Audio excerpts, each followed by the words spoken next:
Boa noite, audiência aqui do canal Amantes da Curva Capital.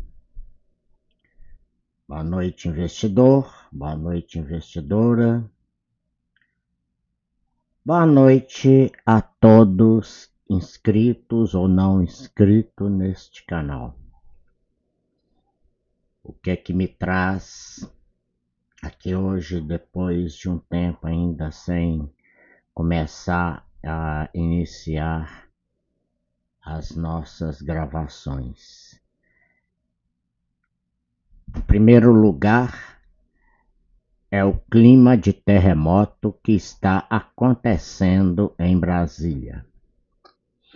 O STF, o Supremo Tribunal Federal, parece que entrou no modo chamas. A desconfiança entre os ministros, que parece que na cabeça de Alexandre de Moraes e de Flávio Dino, melhor, Dias Toffoli, parece que eles estão sentindo que estão sendo vigiados, grampeados, sei lá, ou que um dossiê contra eles possa estar sendo montado por uma outra ala do próprio Supremo. Em contrapartida, essa outra ala da própria corte também acha que Moraes, Toffoli e o decano da corte, Gilmar Mendes, essa turminha, também está montando um dossiê. Essa crise de narrativas que a gente está presenciando nos noticiários, agora sim, realmente chegou num estupim que pode gerar bastante confusão. Entre tapas e beijos, os soberanos, magnânimos, deuses do Olimpo, cada vez mais em discordância. Desde quando o caso Master surgiu e veio à tona com a festa lá na mansão na Bahia, acredito que seja em Trancoso, regadas a bebidas caríssimas, vinhos, charutos cubanos e lindas garotas de programa, porém todas importadas, né, da Rússia,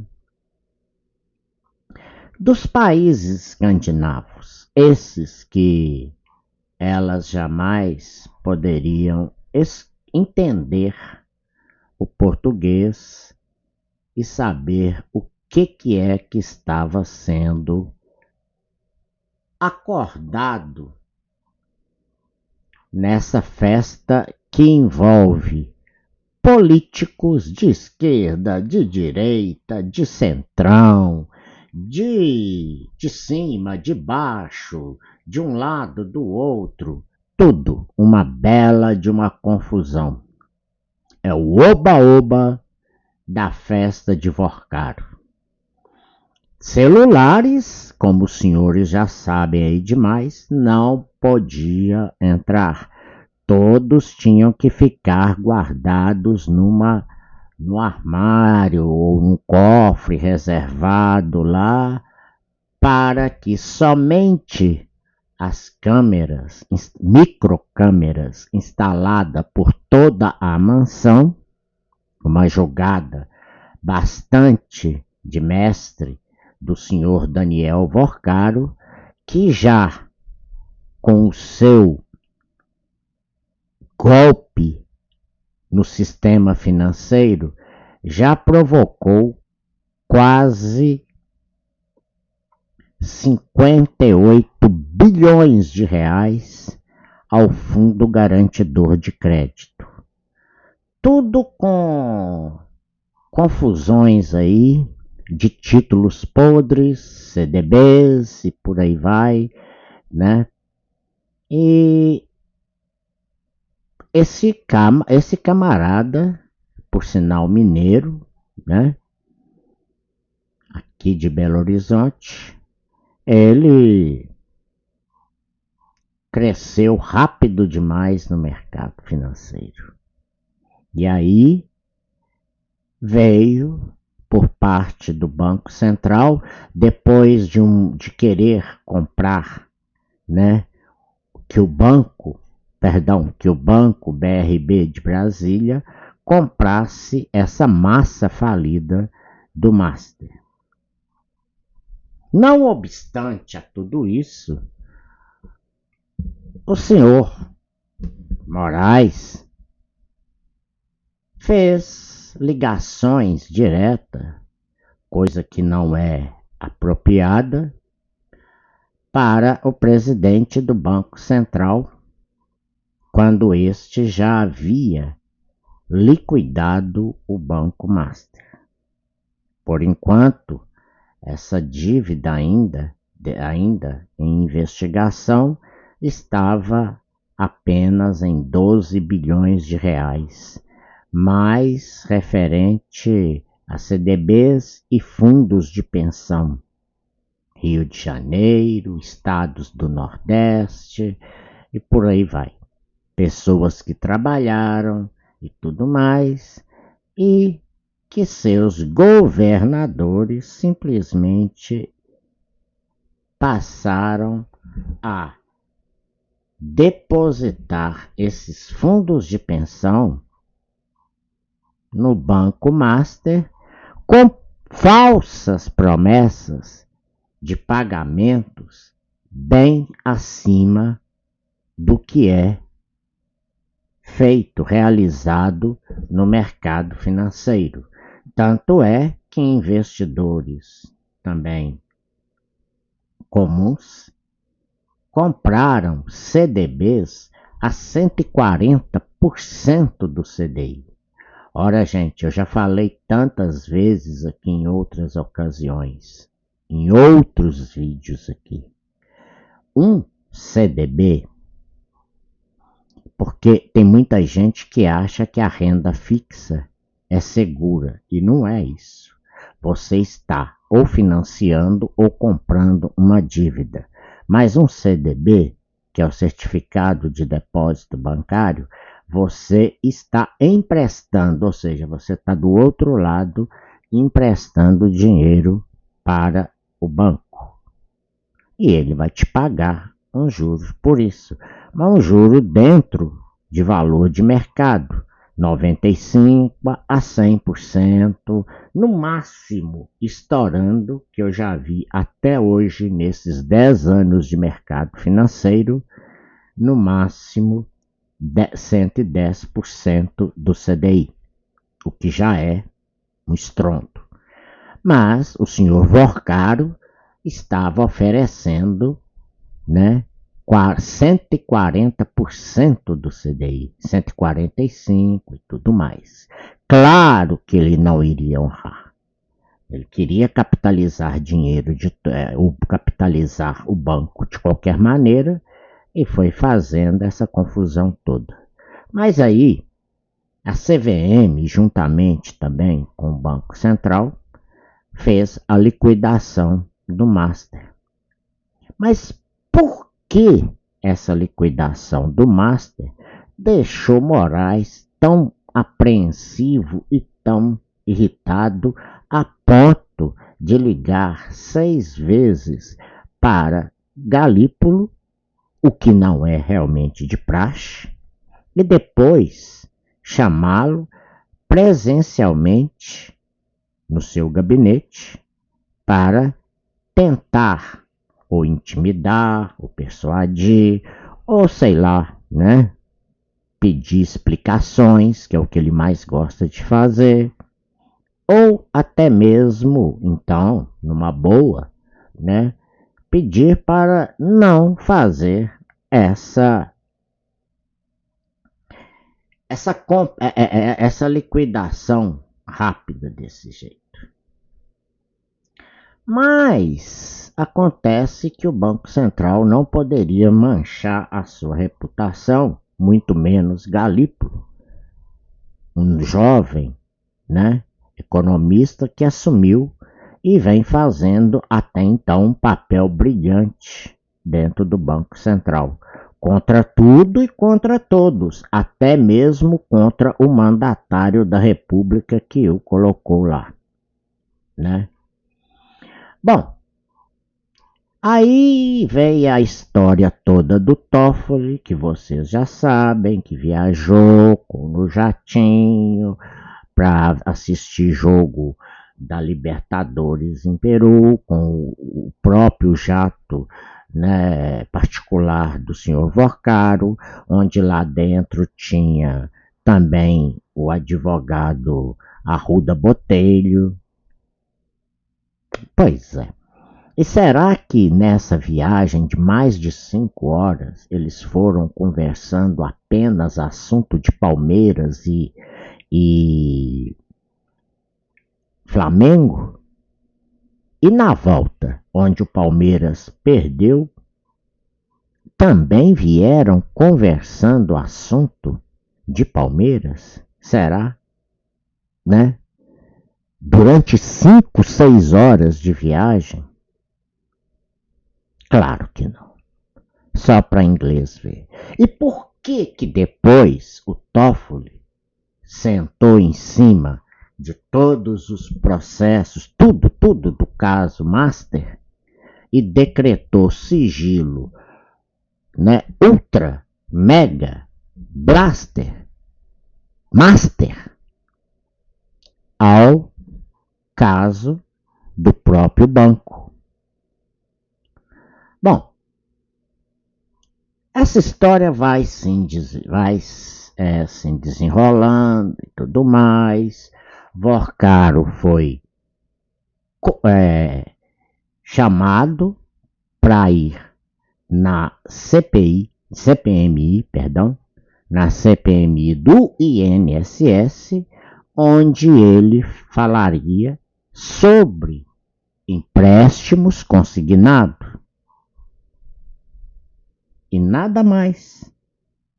Mas que ele não queria habeas corpus, que ele não queria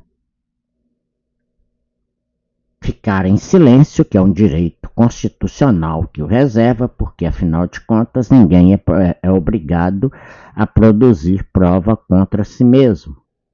Mas ele falou que não, que ele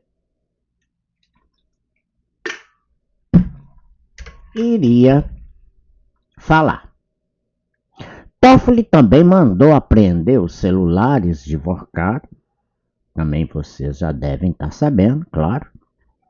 E nessa apreensão, busca e apreensão, ele determinou à Polícia Federal que lacrasse tudo e levasse diretamente para o seu gabinete no Supremo Tribunal Federal. Bom, esquisito, né? Porque o Supremo Tribunal ia investigar provas, sendo que isso é um papel única, exclusivamente da Polícia Federal? Aí, depois de tanto blá blá blá e tudo mais, né, ele então escolheu a dedo, bem seletivamente, quatro especialistas para analisar tudo e tudo ficaria totalmente em sigilo também máximo, master, tudo lá com Toffoli. Mas isso causou um mal-estar tão grande a ponto dos magnânimos se reunirem e decidir pelo afastamento da relatoria desse caso master e foi cair no colo do Mendonça. Esse mais moderado, tudo mais. Acontece que ele desfez tudo que o Toffoli havia feito e mandou tudo para a Polícia Federal investigar e tudo mais, mas não soltar nada, com a devida ressalva de não soltar nada, né? Manter tudo que descobrisse nos telefones de Vorcaro, que certamente estava lá todas para proteção dele mesmo e da própria vida, né? Porque acidentes aqui no Brasil acontecem, né? Então, colocaram também em sigilo tudo isso. Vorcaro sabia que se ele soltasse tudo que estava lá, imagina, a própria proprietária da casa chegou a ligar para o marido e explicando, né, que a coisa tinha saído do controle, porque a casa até então estava alugada para o senhor Vorcaro e não vendida. Uma mansão, né, grande lá em Trancoso, né, na Bahia. Bom, e diante desses fatos incontestáveis e tudo mais, né, a coisa foi piorando e tomando um grau tão elevado que levou Alexandre de Moraes a subir mais ainda o seu tom de ditador da toga, autoritário e tudo mais, a desconfiar de todo mundo. E os outros, todo mundo também, a desconfiar dele. Até porque a Receita Federal foi envolvida. Ele ficou sabendo quem é que vazou fatos da vida dele para a imprensa, a vida financeira, envolvendo até a senhora digníssima, sua esposa. E a jornalista Mônica Bergamo, da TV Globo, e realmente a moça, né, tem um histórico, tem um currículo invejável como jornalista, foi desafiando cada vez mais ali e publicando tudo que chegava e mantendo o sigilo das fontes, que é um direito também constitucional dos jornalistas, tá? De não fornecer, de não expor as fontes de onde eles apuram as notícias. Mas isso irritou tanto o nosso poderoso Alexandre o Grande, que ele chegou então a querer ameaçando a jornalista Mônica Bergamo de prisão, que poderia ser já presa e pode ainda a qualquer momento. Mas isso.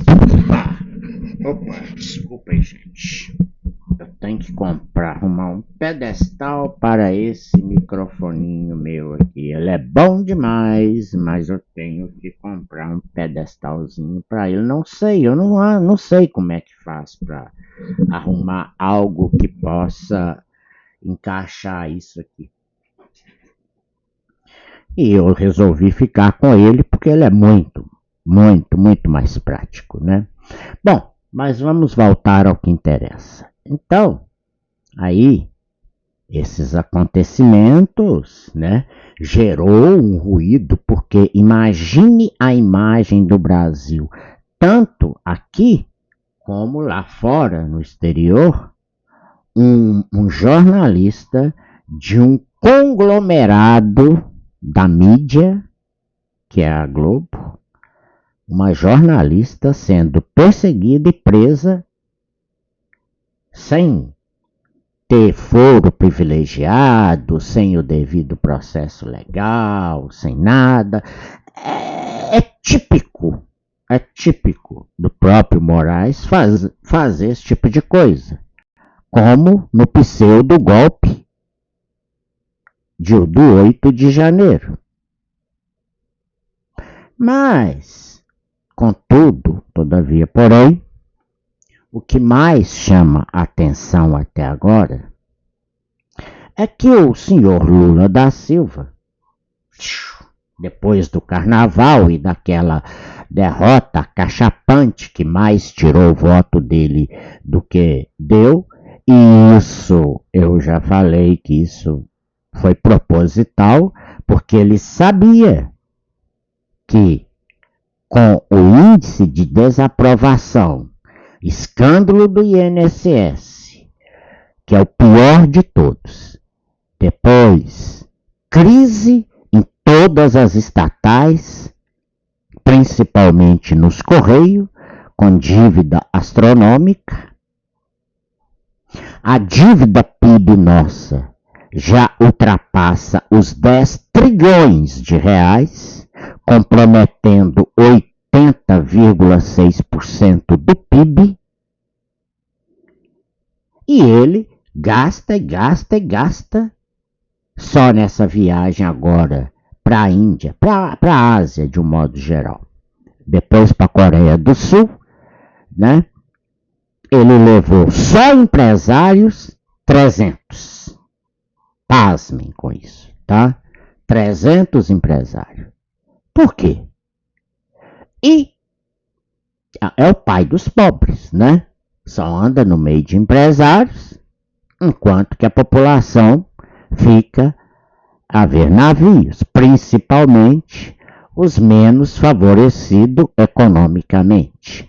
Ah, tem mais, né? Que vocês sabem.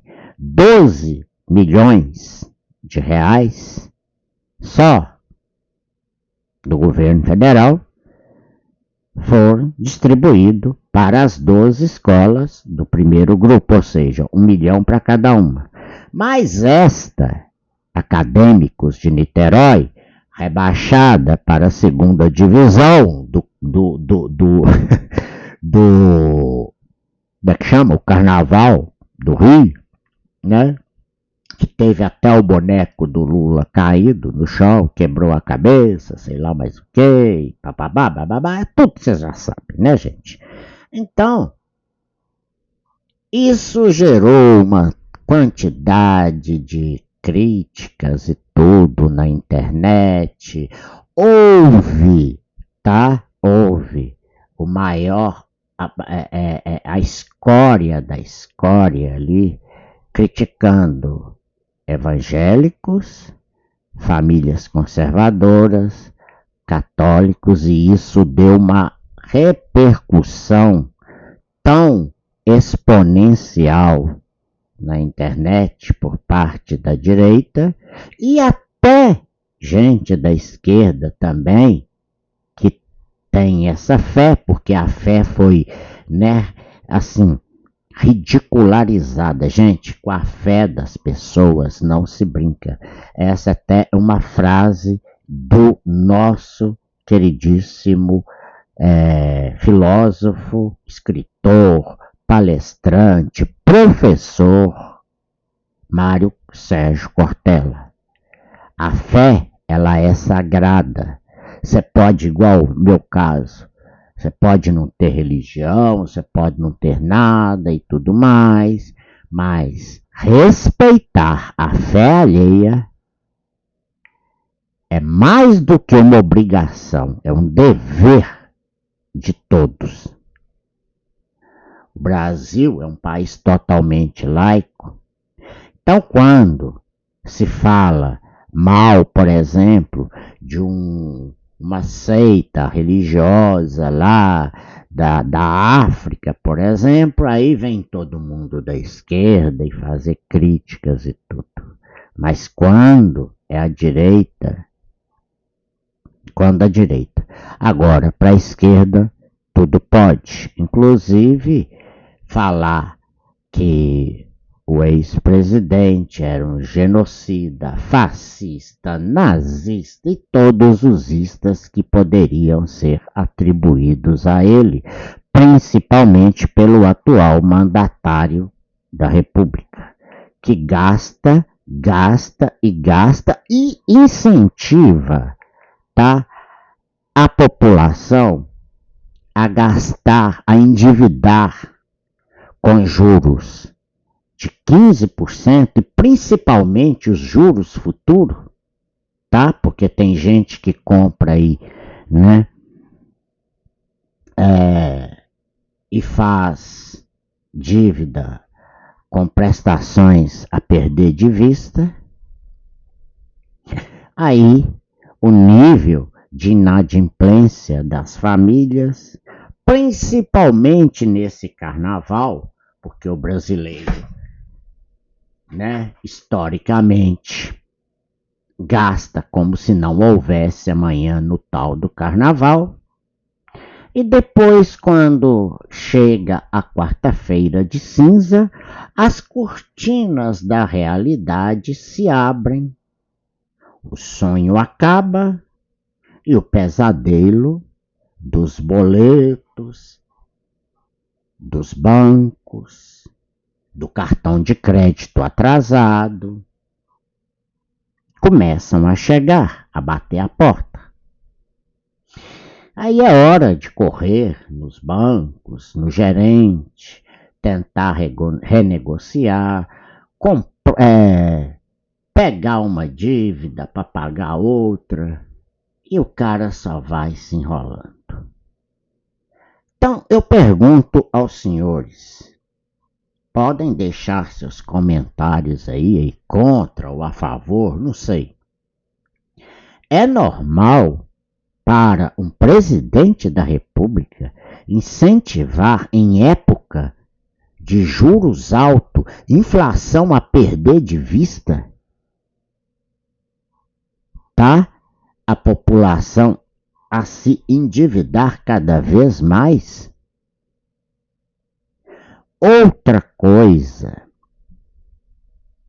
que eu considero a mais supérflua de todas, falar, gente, vai comprar televisores, tudo para vocês assistirem a Copa.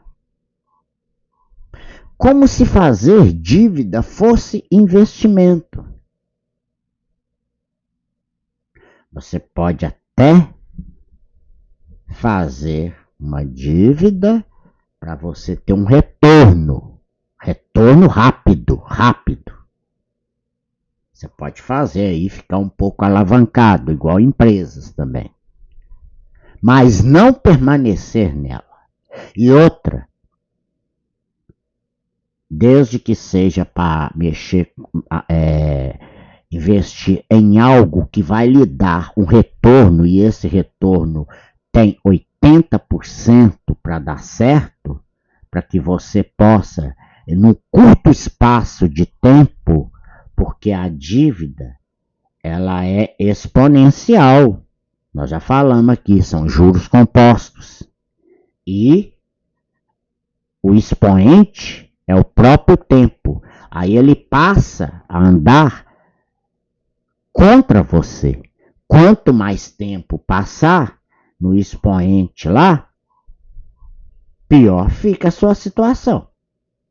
Pior vai ficando. Dito tudo isso, quanto mais ele incentiva com um achismo, com um pseudo pensamento de que a economia vai girar e vai aquecer. Tá, até pode, mas às custas de endividamento, da política do bem-estar social. Gente, eu não sou contra, muita gente me julga aqui no canal, às vezes até tira suas inscrições achando que eu sou contra bolsa isso, bolsa aquilo. Não, o assistencialismo.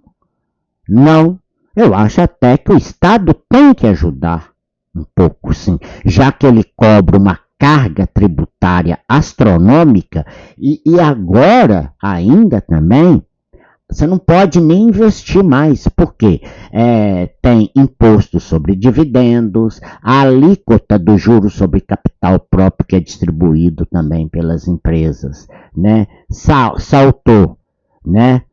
Que o próprio Taxad mesmo avisou, saltou dos 15% para os 17%.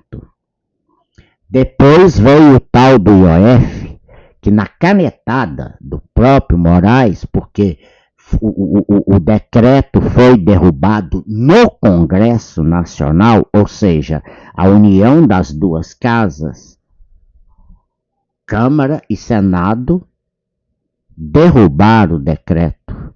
Aí o senhor, né, lindinho, atravessou a Praça dos Três Poderes, correu lá no Moraes, judicializou a coisa, o Moraes deu uma de poder moderador ali, depois ele viu que não ia chegar e numa canetada, pronto, derrubou. E o IOF de imposto regulatório, tá? Para regular a entrada e a saída de capital e a movimentação aqui também, passou a ser arrecadatório. E com isso, o governo passou a ter uma arrecadação recorde. Mas nem assim serviu para suprir os gastos. Mesmo batendo recorde em arrecadação, não adiantou. Com relação ao PIB, bom, isso está mais maquiado do que tudo. O PIB brasileiro não está funcionando desse jeito. Aí vem comprometendo aí talvez aplicações no Tesouro IPCA+, para quem investe a longo prazo no Tesouro IPCA 40, IPCA 35 daqui, né, 11 anos por aí, que é um prazo grande. O pessoal está aproveitando e migrando aí para a renda fixa, aproveitando, comprando CDBs, comprando CRI, CRAS. Eu só não sei como que não compraram o tal do COI ainda, né? Dos COIs, Certificado de Operações Estruturadas, que eu já falei aqui várias vezes. Tudo que tem estruturada cai fora e cai fora. Isso é um verme. Isso é o crack do mercado financeiro. É o lixo do lixo do lixo. Aí veio todas essas taxações que até acabam, né, desestimulando os investimentos nas empresas, né, porque aí já entra para o lado da renda variável também, não só na renda fixa.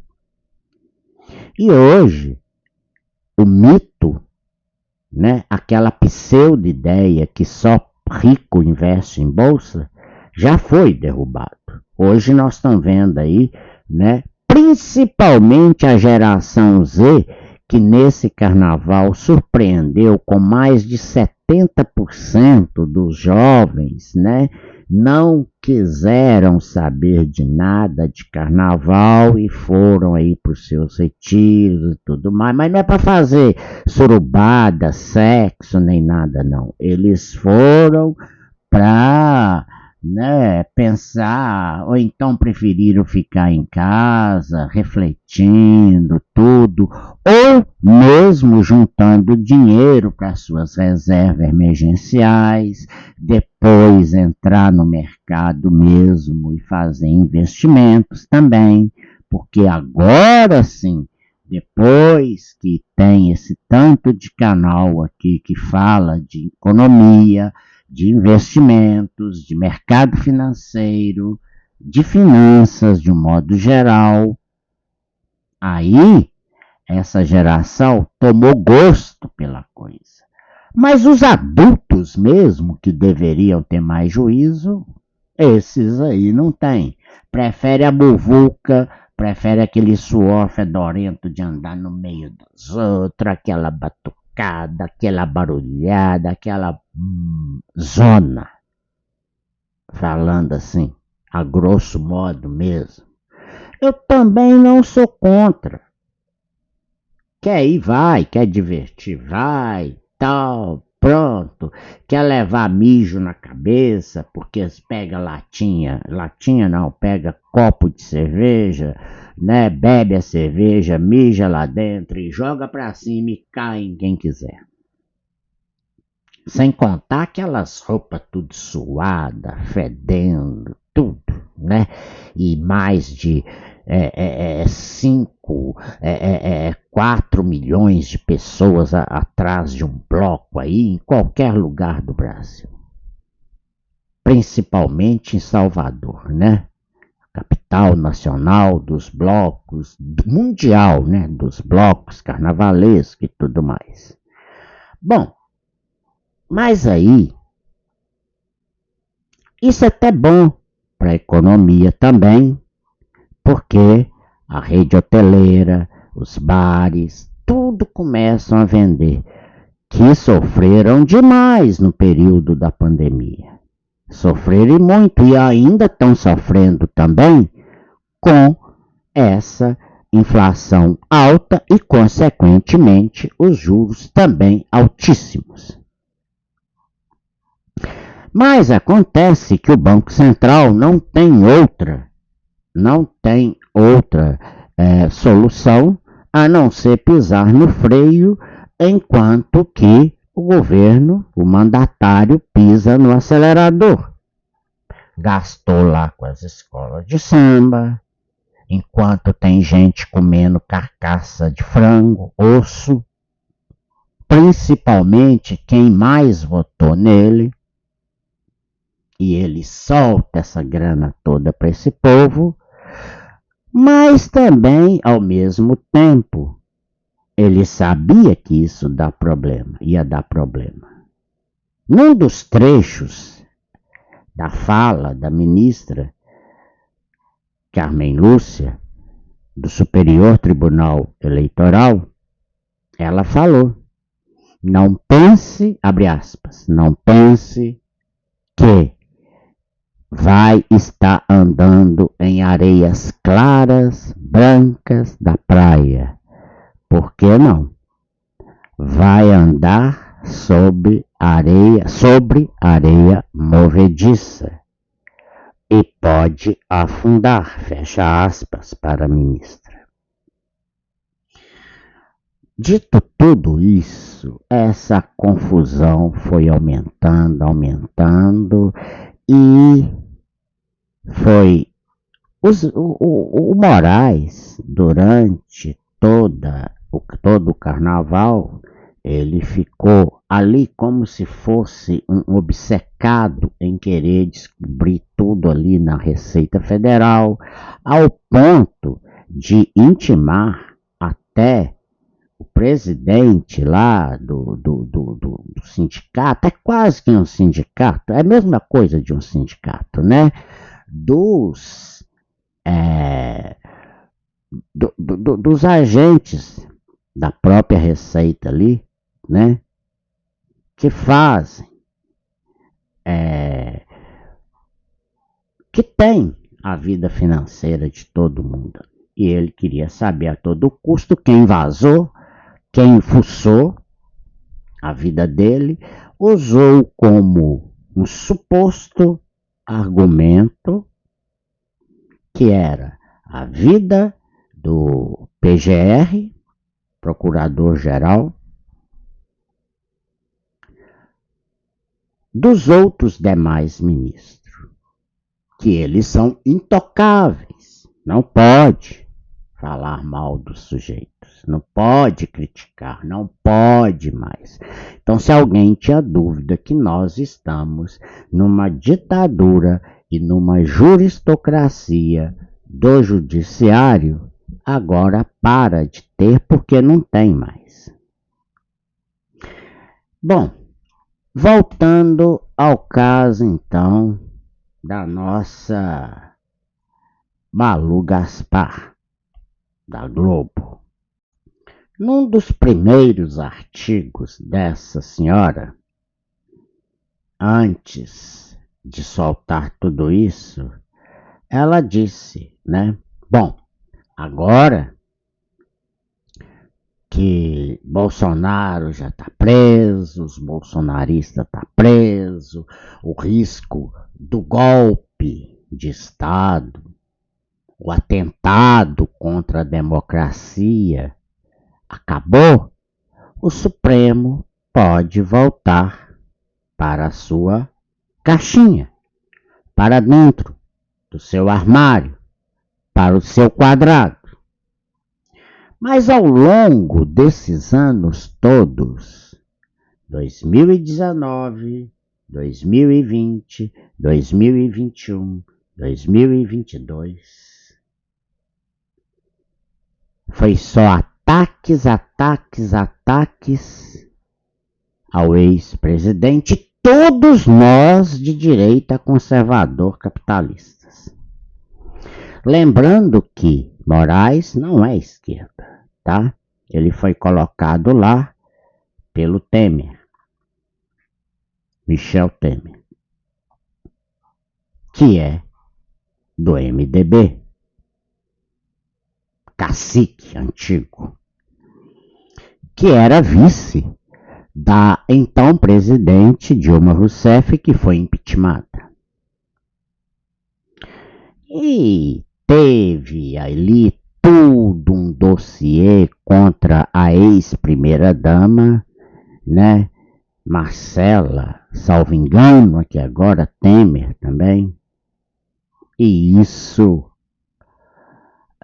levou à prisão do camarada lá que investigou isso, o hacker, que hackeou tudo lá, a vida pessoal dessa senhora, que até é muito bonita, muito nova, até diga-se de passagem, para né, um cacicão da política igual aquele. Mas geralmente é assim mesmo, né? Isso não muda muita coisa. Meninos, e não quer dizer que o Temer ficou irritado e esse camarada foi caçado e condenado a mais de 6 anos de cadeia em regime super, hiper, mega fechado. O que foi feito dele? Não me pergunte, que eu não sei. Nós já falamos na economia, que tá uma desgraça. O Brasil vai de mal a pior, tá? Se você está pensando em fazer um financiamento a longo prazo, 36, 40 meses, 50 meses para comprar uma casa própria, ou comprar um carro, ou sei lá o caralho que você for fazer, nem pense em fazer uma loucura dessa, porque você não vai pagar, tá? Não vai pagar. E com o ex-presidente apodrecendo lá na papudinha, morre, não morre, que serviu como troféu também para eles verem, né? Lá na Sapucaí, eu não vou nem entrar nesse mérito aqui mais não, porque já foi falado em todo lado. Bom, diante de todas essas questões, né, o Brasil só atolando, a perseguição aumentando, mas um dia toda ditadura começa a ruir. Toda a base da pirâmide ali começa a ruir. Igual o banco do senhor Vorcaro, que de banco não tinha nada. Muito pelo contrário, eu sempre achei que aquilo ali foi, né, e é uma pirâmide financeira, lógico. E aí, quando não teve mais jeito, né, tinha que ser liquidado mesmo. Foi o papel mais certo. O, o que é mais intrigante nessa história toda é que a dona Viviane, esposa do senhor Moraes, advogada, sem lá muitos, né, trabalhos aí grandiosos e tudo mais, e ter um contrato de 129 alguma coisa milhões de reais. E, ou seja, 3 milhões e 600 mil por mês, que também foi cancelado aí no meio do caminho, porque no meio do caminho teve uma pedra. Parafraseando Carlos Drummond de Andrade, o nosso poeta maior, porque o homem faliu, quebrou, bum, implodiu. E aí não teve mais jeito. Continua a dona Malu Gaspar. Depois que ela falou que o Supremo podia se conter mais, mas eles criaram um poderoso ditador, porque a Globo cria e descria quando ela sempre quer. Parece que a Globo é o quarto poder da República, não sei que diabo é isso. E a coisa foi criando um novelo. Essa senhora foi falando e publicando mais coisa. E todo mundo sabe que o Moraes não gosta de ser desafiado, que o Moraes não gosta de ser contrariado, que ele não pode ser apontado o dedo para ele. Um homem que dobrou várias vezes a aposta contra a mortal lei Magnitsky, imposta pelo Trump, pelo Donald Trump, ou melhor, pelo Tesouro. por causa de, né, direitos humanos.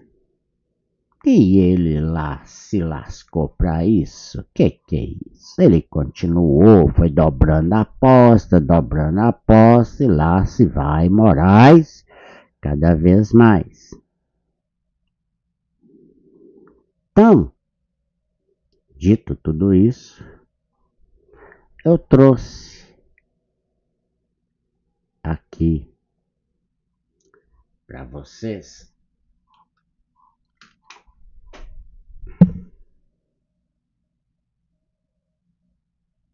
eu não sei o que os senhores vão ver agora, tá?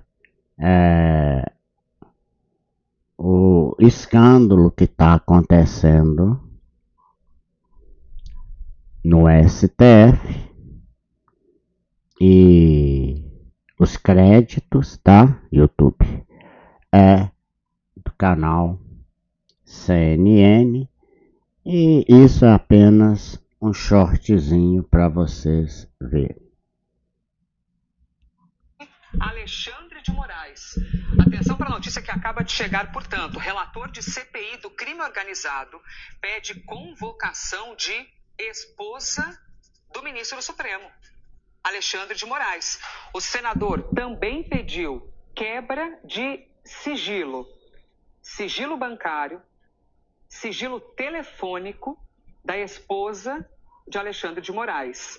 Vamos acompanhar aqui então a notícia, a apuração que acaba de chegar à nossa redação por meio do Caio Junqueira. Senador Alessandro Vieira protocolou pedidos de convocação da advogada Viviane Barsi de Moraes, esposa do ministro do Supremo, bem como foi solicitado também a quebra de sigilo telefônico, bancário e fiscal. Vamos ver aqui o restante das informações. O pedido é justificado em razão do contrato fechado pelo escritório de Viviane com o Banco Master, no valor de 129 milhões de reais. E nós temos aqui uma aspa, inclusive, do senador. A magnitude de tais cifras apresenta uma desconexão manifesta com a prática de mercado para o tipo de serviço prestado, como uma queixa-crime por calúnia, sugerindo que o contrato possa constituir um negócio jurídico simulado. Investigações da Operação Carbono Oculto apontam que o Banco Master teria sido capitalizado por meio de fraudes e recursos provenientes do tráfico de drogas operacionalizados por uma gestora, a antiga REAG, através da emissão de CDBs. Gente, aqui são várias informações que dizem respeito, inclusive, a diferentes comissões, tá? Porque nós temos a CPMI do INSS, tem a CPI do crime e tem também a possibilidade de CPI do Banco Master. Isso que nós estamos expondo aqui para vocês diz respeito à CPI do crime, que pede, portanto, a convocação da esposa de Alexandre de Moraes. Lembrando e reiterando sempre, assim que soubemos das informações por meio do Caio Junqueira, a CNN procurou o ministro Alexandre de Moraes e também o escritório de Viviane Barsi de Moraes e aguardamos um posicionamento. Do Caio Junqueira, é Breaking News aqui na CNN Brasil e eu já... Bom, chega. Tudo que eu falei tá aí. A explosão começou. O que eu não... Comentarista da Globo fez ataque pesado ontem contra o Alexandre de Moraes, ao vivo na Globo News, e disse que os atos do Moraes contra a Receita Federal, né, depois do vazamento de dados da esposa dele, são atos de uma ditadura. Eu vou mostrar o vídeo aqui. Veja a Globo não recuando para o Moraes.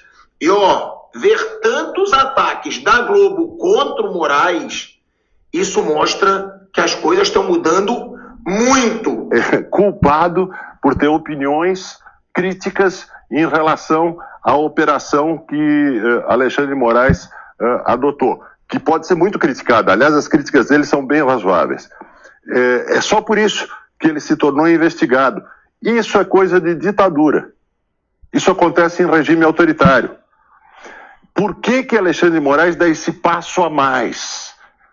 Ele tem uma alma autoritária, ele não gosta que tenham opiniões diferentes das dele, várias vezes ele flertou com a censura, mas esse é um passo novo, um passo a mais. Por que esse passo a mais? Porque se trata de preservar um segredo no qual o Supremo está todo engajado na preservação, que é o segredo das relações entre dois ministros, Toffoli e o próprio Alexandre de Moraes, familiares dos ministros e os próprios ministros, das relações, da natureza exata das relações desses ministros com o Banco Master. Então, esse segredo cria esse ato, que já é um ato de desespero. É intimidação pura. É arbítrio. Intimidação aberta. E não é intimidação do presidente da Unafisco. Porque como presidente da Unafisco, ele não vai se deixar intimidar por esse ato arbitrário. É intimidação contra os auditores fiscais. A ideia é passar a mensagem de nem pensem, não ilegalmente ou legalmente, nem pensem em se interessar por movimentações financeiras incomuns de altas autoridades, principalmente se forem ministros do Supremo. Eles são intocáveis.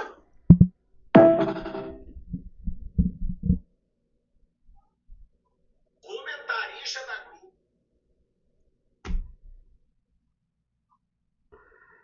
Bom, então, o presidente do sindicato, né, lá do pessoal da Receita, dos auditores, né, foi simplesmente obrigado a ir, convocado a ir até a Polícia Federal para dar explicações sobre uma entrevista que ele deu, salvo engano, ou na CNN ou na Globo News. E ele disse, abre aspas para o diretor lá, é mais fácil investigar a vida financeira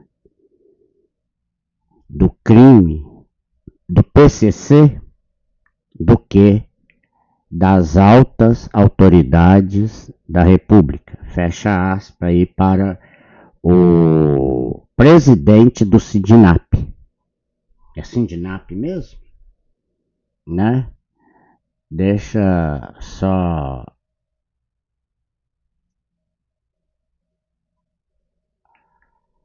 Em relação à operação que Alexandre de Moraes adotou, que pode ser muito criticada. Aliás, as críticas dele são bem razoáveis. É só por isso que ele se tornou investigado. Isso é coisa de ditadura. Isso acontece em regime autoritário. Por que Alexandre de Moraes dá esse passo a mais? Ele tem uma alma autoritária, ele não gosta que tenham opiniões diferentes das dele. Várias vezes ele flertou com a censura, mas esse é um passo novo, um passo a mais. Por que esse passo a mais? Porque se trata de preservar um segredo no qual o Supremo está todo engajado na preservação, que é o segredo das relações entre dois ministros, Toffoli e o próprio Alexandre de Moraes, familiares dos ministros e os próprios ministros, das relações, da natureza exata das relações desses ministros com o Banco Master. Então, esse segredo cria esse ato, que já é um ato de desespero. É intimidação pura. É arbítrio. Intimidação aberta. E não é intimidação do presidente da Unafisco. Unafisco, como gente. Presidente da Unafisco, ele não vai... Unafisco, tá? Desculpa, e Sindinap é aquele sindicato, tá? O maior de todos lá do INSS. Aqui de tanto ver essa porcaria, né? Eu tenho que assistir essas merda toda. lá no Senado, lá no Congresso, né, porque é a CPMI, que é uma comissão mista parlamentar de inquérito, que envolve as duas casas que eu já falei aqui. Voltando aqui à nossa economia, gente, como eu já falei, é tributos em cima de tributos. Agora, de de microempreendedor individual até ao grande empresário que gera vários empregos e que está causando uma evasão até para o nosso país vizinho ali. Quem diria, hein? Quem diria? Paraguai. Porque lá as cargas, lá é incentivo à iniciativa privada. Aqui, o empresário que gera riqueza, que gera produção, que gera empregos, é tido como malvadão. É o andar de cima. É os moradores das coberturas, como diz ministro Haddad. Mas se não tiver essas pessoas para dar emprego, quem vai dar emprego? Pobre? Aonde que vocês viram pobre gerar emprego? Você não tem está tendo condições nem de comer nesse bostil de país? Como que vai ter condições? É meramente impossível isso. Então, além dos tradicionais, PIS, COFINS, tudo mais e tal, que tinha, né, que tem aquela multidão de impostos,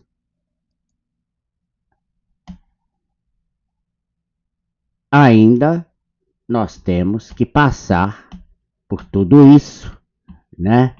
Por essa quantidade agora de mais imposto, mais arrecadação para o governo Lula da Silva, mais gastos e tudo mais, né? E é aqui que vem a parte final, tá? Da revista Exato sobre, né, o escândalo mesmo propriamente dito.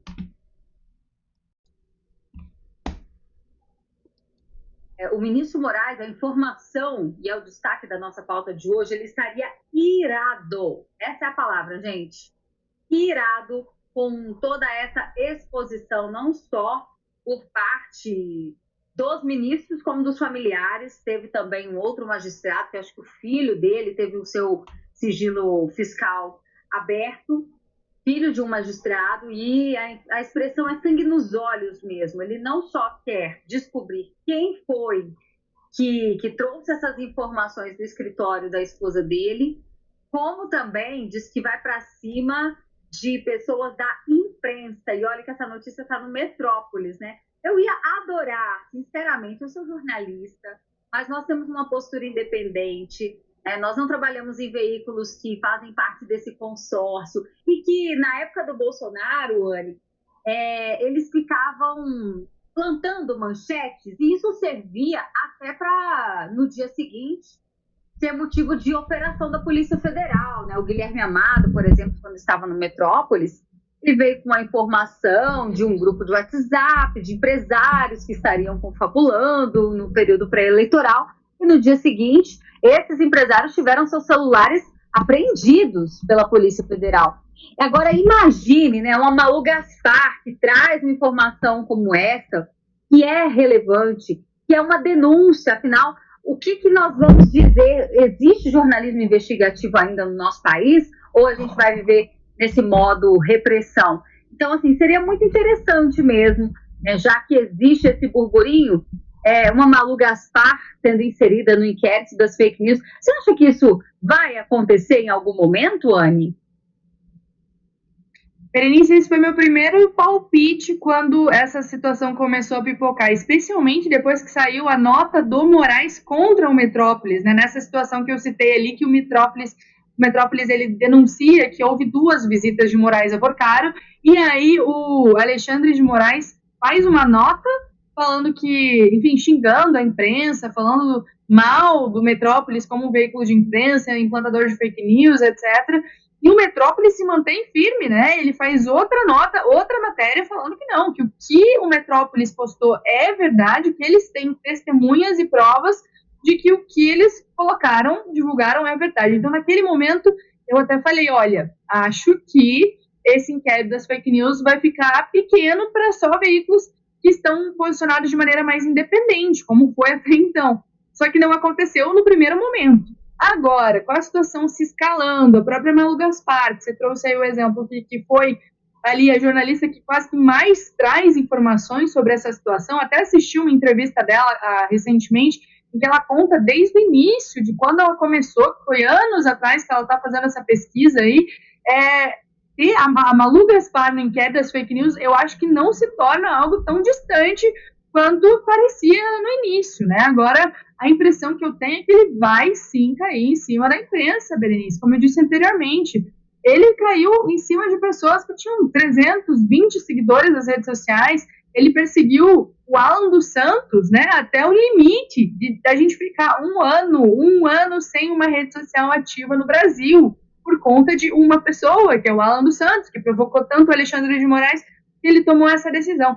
Então, nitidamente, se trata de uma pessoa extremamente vingativa. E aí, quando ele observa esse trabalho jornalístico, que não sei o que aconteceu nesse consórcio, mas que agora estão sem medo de denunciar, né? O próprio Metrópolis enviou jornalista para dentro do Taiaiá, fizeram uma matéria muito boa, diga-se, conversando com os funcionários. Então, o Metrópolis perdeu o medo, está atirando sim, e não vejo tão impossível essa situação de eles serem incluídos no inquérito das fake news. Eu entendo o seu sentimento de achar isso até bom, eu acho que parece até bom porque abre os olhos daqueles que, como você falou, ficaram pisando em ovos em situações absurdas, ficaram colocando Alexandre de Moraes como grande defensor da democracia, né, que acabou com os golpistas, a tentativa de golpe de Estado ali acabou. A gente só vive, de acordo com o que foi passado na imprensa tradicional, a gente só vive numa democracia graças a Alexandre de Moraes, que impediu um golpe de Estado, que a gente sabe que é mentira. Então, eu vejo que o que é positivo nisso é que a imprensa está abrindo o olho, que não é só mais veículo independente que está criticando, a gente tem imprensa tradicional criticando. Mas é claro, se virar um grande caça às bruxas do Supremo, que é quem de fato está governando o Brasil, contra a imprensa como um todo, é isso que aconteceu na Nicarágua, por exemplo. Foi um veículo de cada vez sendo perseguido na época não o judiciário, mas pelo executivo, que quem manda na Venezuela não é o judiciário, na Nicarágua é o executivo, mas caía um por vez, assim, as manchetes eram de que estavam sendo derrubados veículos um de cada vez. Então, o que me assusta é saber que se Metrópolis ou Globo começar a virar alvo do STF, a gente está dando passos mais perto, passos para se aproximar de regimes autoritários e ditatoriais. Bom, considerando todos esses fatos, bastante esquisito, né? E 2 ministros da Suprema Corte começando a ir para cima da grande mídia televisiva e também a mídia, né, tradicional, mais antiga, dos poderosos. Agora, né, resta saber o que vai ser desse blá blá blá todo, né? Será que Moraes vai recuar? Será que ele vai para cima? Deixem suas apostas. Eu acho que o Brasil precisa de respirar ares de democracia e eu até comprei esse livro, Democracia, o Deus que Falhou, Hans Hermann Hoppe. Chegou ontem, tá? E o que é que esses dois livros aqui têm em comum? Dostoiévski, o Idiota, e o Hoppe, Democracia, o Deus que Falhou. O que eles têm em comum? Capa vermelha? Não, né, gente? Só isso não, né? Aqui, no primeiro caso, conta a história de um rapaz que chegou do interior e acaba entrando na alta sociedade lá em Moscou, no mercado financeiro também, e bonzinho demais, coisa que o mercado odeia, detesta, é gente boa, tá? Vocês sabem como que é a Faria Lima aqui. Não que a Faria Lima seja o mercado financeiro do Brasil, porque eu já falei para vocês que não é. Mas é o coração financeiro. E ali é cobra comendo cobra. E quando a gente chega lá, entendeu? Para lidar com esses tubarões, se você chegar com aquela humildade, com aquele jeitinho meio capenga, de interior, de não sei o que, eles te tragam, tá? E tem mais. Lá, o que se vê são belíssimas mulheres, assessoras, analistas de mercado, tá? E até mesmo economistas renomadas, cada uma mais linda do que a outra. Entretanto, todavia, contudo, todas independentes. Por quê?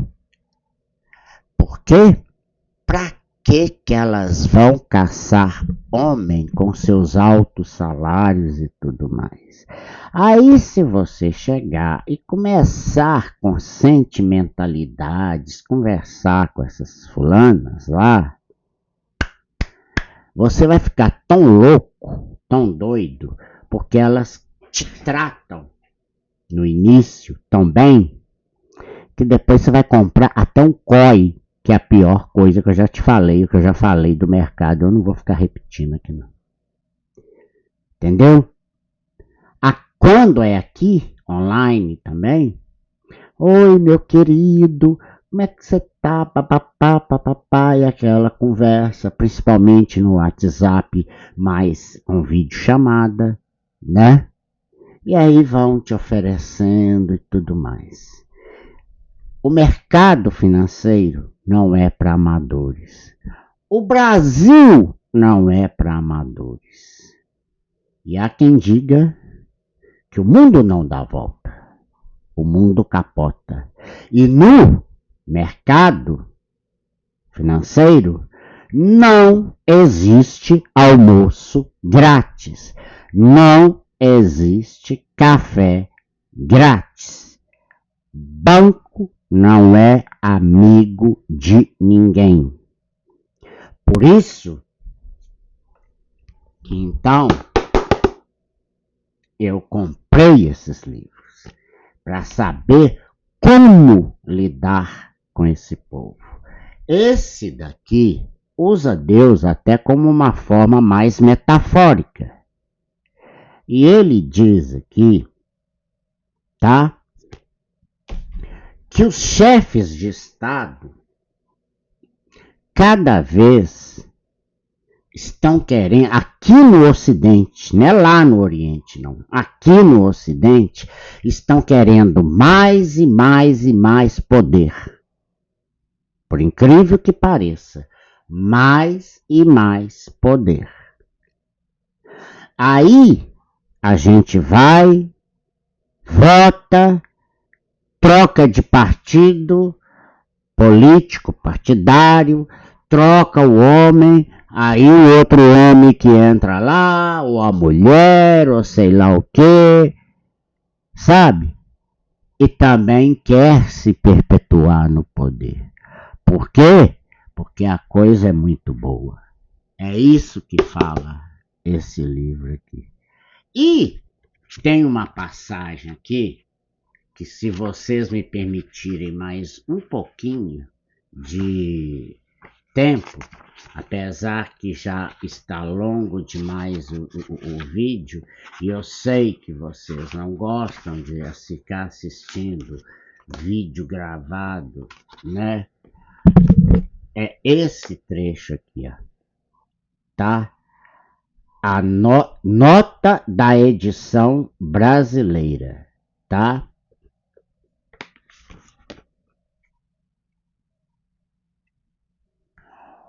O editor, esse livro é do Instituto Mises Brasil, tá? Aqui, ó. Opa, de novo não, né?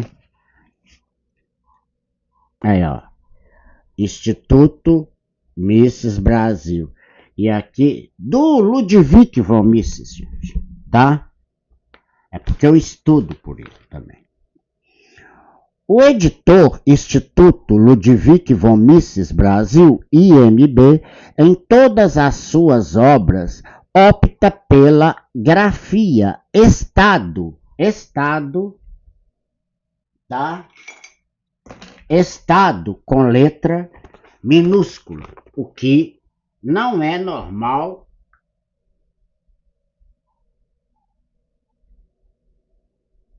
da gente fazer. Tá vendo aí? Pois é.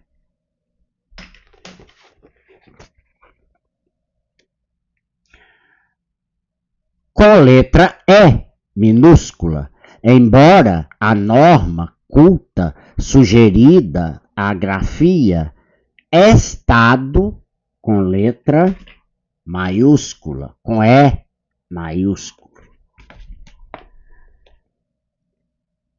Tá vendo aí também?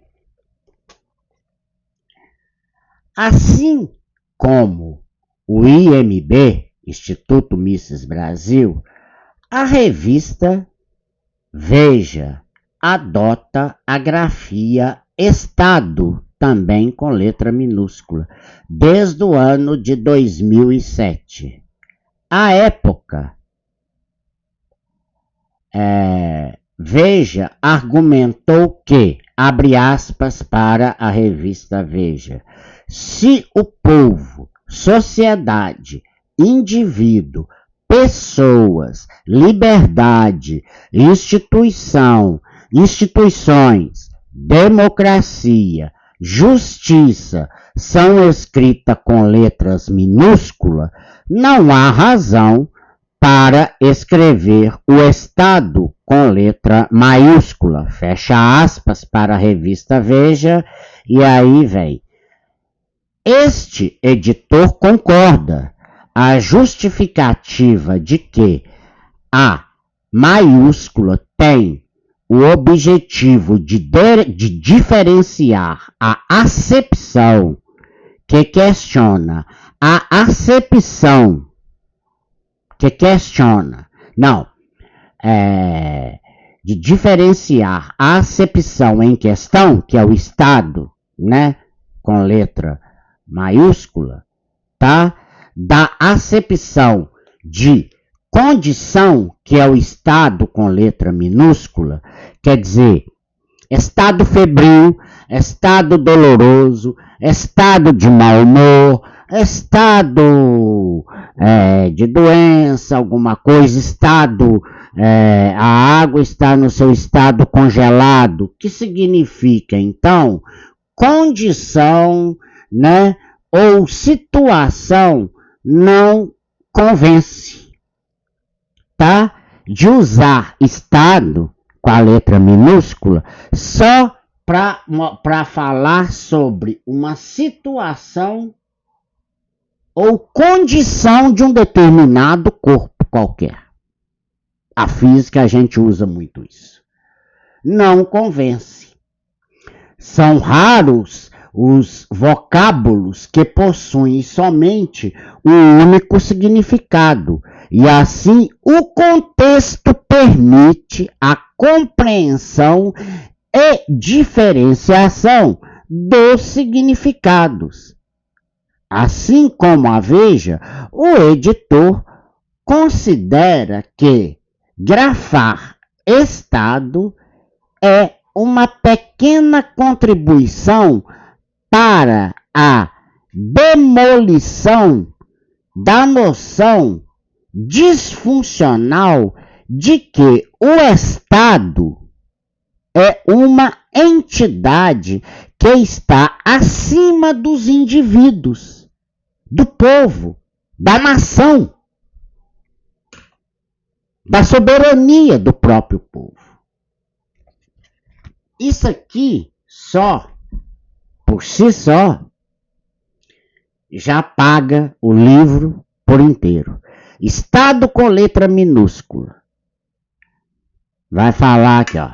A água que está aqui dentro está no estado frio, gelado, garrafa térmica, conserva. O estado da água que está nas outras garrafinhas aqui está na temperatura ambiente. Mas quando você escreve uma frase e utiliza a grafia estado com letra minúscula, a depender da frase, do contexto ali aplicado, é fácil de diferenciar. Quando você está falando de um corpo que está a uma temperatura, a um estado de temperatura elevada ou baixa demais da conta, ou um estado, tá? Um estado como um país. Não a nação. A nação é o povo. O estado é o governo. Entenderam agora? É isso daí. Eu agradeço a todos pela atenção dispensada. Meu muito obrigado. Se você gostou do conteúdo desse vídeo, contribuam com o nosso canal, né? Compartilhem, deixem os seus likes, façam seus comentários aí que quiserem, tá? Com respeito, viu? Com respeito. Tá? E aproveitem também para compartilhar aí com quem você gosta ou não gosta, tá? Principalmente com o pessoal da esquerda, eles vão adorar tudo isso, tá bom? Se inscrevam no canal, vamos aumentar porque tá caindo pela minha falta de constância, né? Em estar postando esses vídeos aqui. Mas isso vai mudar, tá bom? Meu muito obrigado a todos e um bom restinho de noite e excelente domingo para todos. Tchau!